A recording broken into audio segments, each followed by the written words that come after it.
So there's video that's been circulating online, and obviously this mother is in desperation, and my heart goes out to her and her daughter. Their home was destroyed, and it's terrible, and my heart goes out to her, and I'm understandable that she is very emotional. But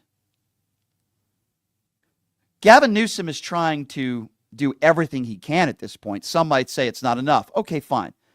So this woman confronts him, and I want you to listen to this interaction. Here we go. Governor, you got a second? Governor, I live here, Governor. That was my daughter's school, Governor. Please tell me what you're going to do. I'm not going to hurt him, I promise. I'm literally talking to the president right now to specifically answer the question of what we can do for you and your daughter. Can I hear it? Can I hear your call? Because I don't believe it. I'm sorry. There's literally, I've tried 5 times. That's why I'm walking around to make the call. Why is the president not taking your call? Because it's not going through. So Why? I have to get cell service. So let's get it. Let's get it. I want to be here when you call the president. I appreciate it. I'm doing that right now. And it's to immediately get reimbursements, individual assistance, and to help you. I'm devastated. I'm so sorry, especially for your daughter. I have 4 kids losing the school. Everyone who went to school there, they lost their homes. They lost 2 homes because they were living in one and building another. Governor, please tell me, what are you going to do with the president right now? We're getting the resources to help rebuild. Why was there no water in the hydrants, Governor? That's all literally. Is it going to be different next time? It has to be. Has to be. Of course. What are you going to do? I'm doing To fill everything the I can. hydrants. I would fill them up personally, you know that. I literally. I would fill up the hydrants myself.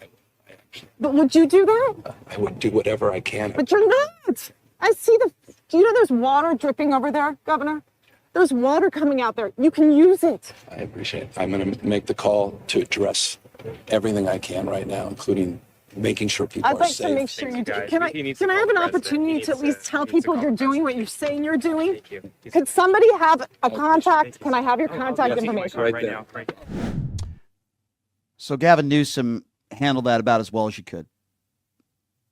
And I am also very understandable that this woman is going through a lot.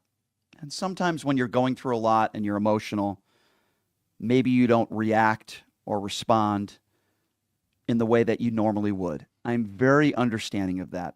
However, very ignorant comments that she made.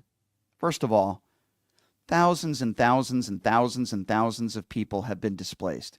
That doesn't mean you have the right to listen to a private conversation between the governor and the president of the United States, unless it's a press conference. So that was a stupid statement, number one. Why should you be able to listen to that conversation? Number two, she said, I don't believe it. You think the governor's lying to you? He's not trying to get in touch with the president? Why is the president not taking your call? How many times did the governor say in that conversation, I don't have cell service? In the video, he literally shows her his phone that he's trying to contact the president. Why would she say, I don't believe you? Again, very stupid thing to say. He's literally trying to contact the president of the United States while she's telling him, I don't believe you, and I want to fill up water hydrants. Very ignorant. I understand she's emotional. I feel for her. She just lost her home. Maybe she's not acting rationally. Maybe she's not behaving the way she normally would. Understandable. I get that. She still said a lot of things in that conversation that are stupid. What do you want the governor to do now? Now, we can talk Monday morning quarterback and say this should have been done, that should have been done. He's doing everything he can right now. Helicopters and planes, 24/7. They couldn't do that when there were 100-mile-per-hour winds, but people don't seem to understand that. The hydrants. We've had calls coming into the show. They ran out of water. That is not necessarily true, and people have been saying that in press conferences. There's a lot of factors for why there wasn't water in some of those hydrants. There's multiple reasons why, and people have talked about that. Professionals. Correct. Somebody on social media said pressure. That is also correct. Now, listen, that's unacceptable. Got to make sure that doesn't happen again. I agree. Let's criticize the people who are responsible for that. But it wasn't because they ran out of water.